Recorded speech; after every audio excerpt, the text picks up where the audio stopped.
Kita beralih ke sorotan lain, Saudara. Tim gabungan TNI Polri kembali menemukan satu jenazah korban penyerangan KKB di Yahukimo, Papua Pegunungan. Itu artinya saat ini jumlah korban meninggal menjadi 14 orang. Tim gabungan TNI Polri kembali menemukan satu jenazah pendulang emas ilegal di area 22. Satu jenazah ditemukan setelah mendapat informasi dari petambang yang selamat dari penyerangan KKB. Dengan tambahan satu jenazah ini, maka jumlah korban penyerangan KKB di Yahukimo menjadi 14 orang.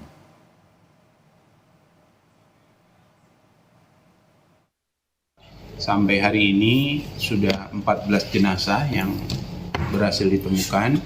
Dari 14 jenazah tersebut, seperti teman-teman ketahui, satu di Bovendigul, kemudian 13 ada di DKI. Yang satu masih dalam proses evakuasi ke arah DKI, yang 12 sudah posisinya sudah ada di Rumah Sakit Umum Daerah DKI.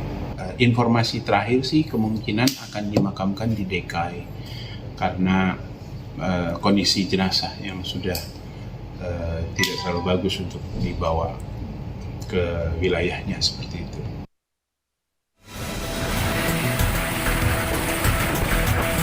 Tim gabungan Satgas Operasi Damai Kartens 2025 mengevakuasi satu jenazah di Bovendigul. Sementara 13 jenazah korban penyerangan KKB sudah berada di Rumah Sakit DKI. Untuk mencegah penyerangan 14 pendulang emas oleh KKB terulang, Kapolda Papua meminta pemerintah Kabupaten Yahukimo, Pegunungan Bintang, dan juga Asmat keluarkan edaran larangan keras terhadap aktivitas tambang ilegal. Bicara soal tambang ilegal ini kan bukan polisi saja ya. Oleh sebab itu Pak Wakapolda sudah sampaikan ke 3 Kapolres, yaitu Yahukimo, Asmat, dan Pegunungan Bintang untuk ajak semua Forkopimda sama Bupati untuk keluarkan edaran larangan keras untuk melakukan penambangan di wilayah hukum masing-masing. Sebelumnya, keluarga 2 korban penyerangan KKB, Yuda Lesmana dan Riki Rahmat di Konawe, Sulawesi Tenggara, meminta pemerintah Kabupaten Konawe dan pemerintah Provinsi Sulawesi Tenggara memfasilitasi pemulangan anggota keluarga mereka. Keluarga mengaku pemulangan jenazah tak bisa dilakukan karena terkendala biaya.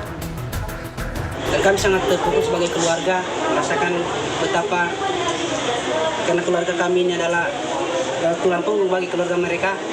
Dan kami sangat berharap, walaupun kami sudah tahu bahwa jasad ini sudah ada di Rumah Sakit Kabupaten Yahukimo, tetapi pihak pemerintah yang berwenang di mana kami sangat berharap dan memohon kepada Bupati Kabupaten Konawe, Bapak Yusran Akbar, bisa membantu dan memfasilitasi kami, dan Bapak Gubernur Sulawesi Tenggara, Bapak Andi Sumange Rupka yang terhormat, kami memohon bantuan Pak, agar Bapak bisa memfasilitasi dengan adanya jenazah keluarga kami yang ada di Yahukimo.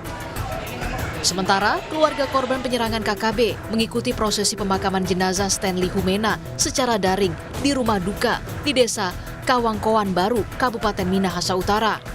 Pemkab setempat sebut, dari 3 korban warga Minahasa Utara, baru 1 yang berhasil ditemukan. Dan sampai saat ini yang sudah ditemukan itu yaitu Stanley Humena. Sementara 2 orang itu belum ditemukan, yaitu Ferry Boma dan Charlestian Safar. 6 hingga 7 April yang lalu, kelompok kriminal bersenjata menyerang belasan pendulang emas di area pertambangan ilegal di aliran Sungai Silet Yahukimo. Dari 14 korban yang ditemukan meninggal dunia, 13 korban sudah berhasil diidentifikasi. Tim Liputan, Kompas TV.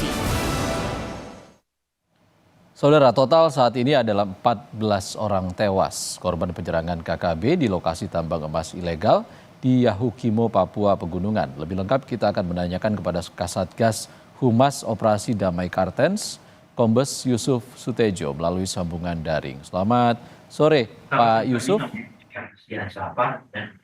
Selamat sore, Oke. Pak Isar. Pak Yusuf, satu korban yang baru ditemukan hari ini, bisa diinformasikan proses perkembangan evakuasinya seperti apa, Pak? Baik, saya langsung update saja, Pak.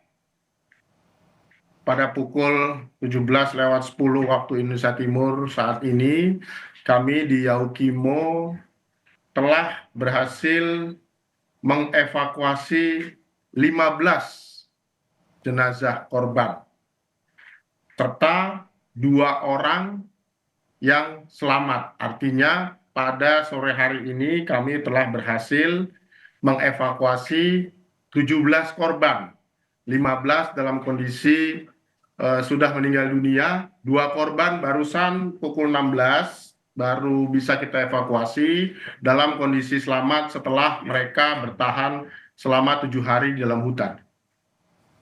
Korban ke-14 yang ditemukan sudah dievakuasi ke tempat yang dituju, Pak?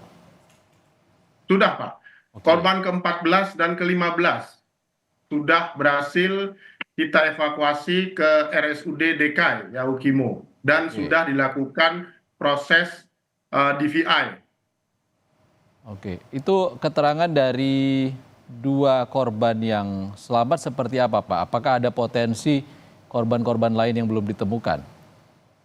Nah, tadi jalan ceritanya sedikit kami wawancara. Mereka yang 2 ini selamat karena diberikan informasi oleh Bapak Ondo Afi di sini, kepala suku di sini, untuk lari untuk menyelamatkan diri. Sehingga mereka berdua ini memang terpisah dari rombongan dan teman-temannya.